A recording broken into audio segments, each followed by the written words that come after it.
Steve, both Al Jardine and Bruce Johnston produced albums for the group, and they also recorded the Light album with a former producer of Chicago's, James William Guercio. But you were one of the few outside producers to work on a Beach Boys album, weren't you? How did that come about?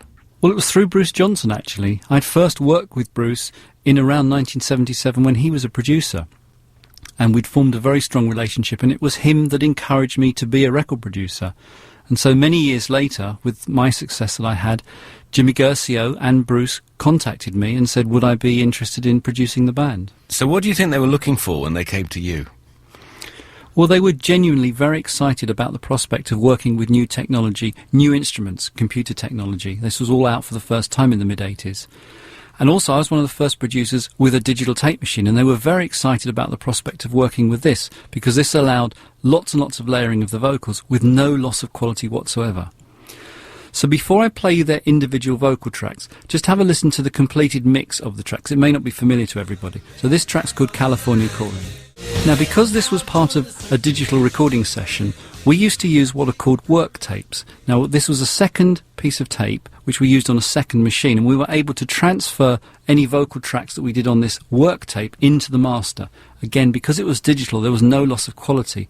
Now, searching through one of my archives, I found one of these original tapes, and this is great because it allows me to show you the individual vocal tracks. So I'd like to start by highlighting Mike's lead vocal on this track. Now, normally, everyone is used to hearing Mike's double track sound. That's part of the iconic Beach Boys sound.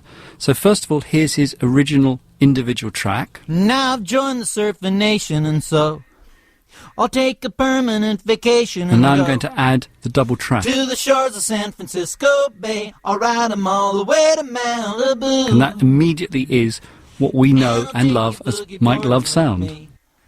'Cause when we're surfing, it's so great to be free. Now, also on this song, Al Jardine sings the lead vocal along with Mike, so it doubles the lead vocal. Let's have a listen to that. Now I've joined the surfing nation, and so I'll take a permanent vacation and you can hear how well Al and Mike blend together.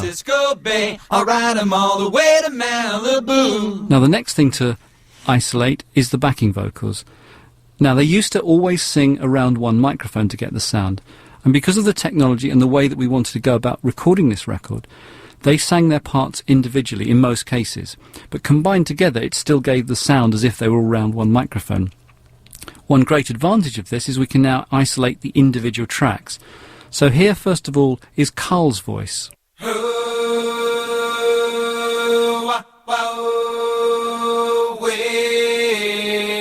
Now here's Al's voice.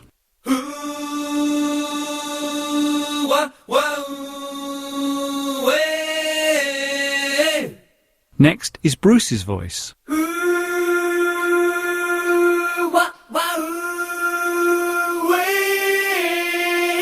And in addition, here's the low part from Mike. And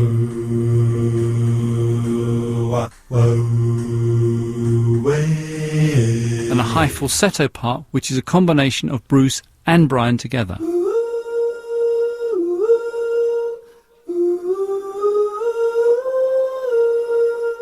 So now if I play all 5 of those vocal parts together, you get the classic Beach Boy vocal harmony sound.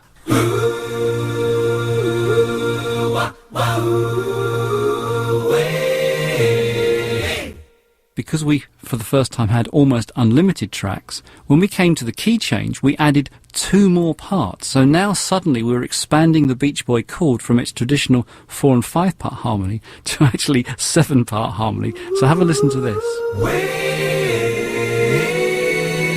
So now the chord shape takes on a whole different meaning.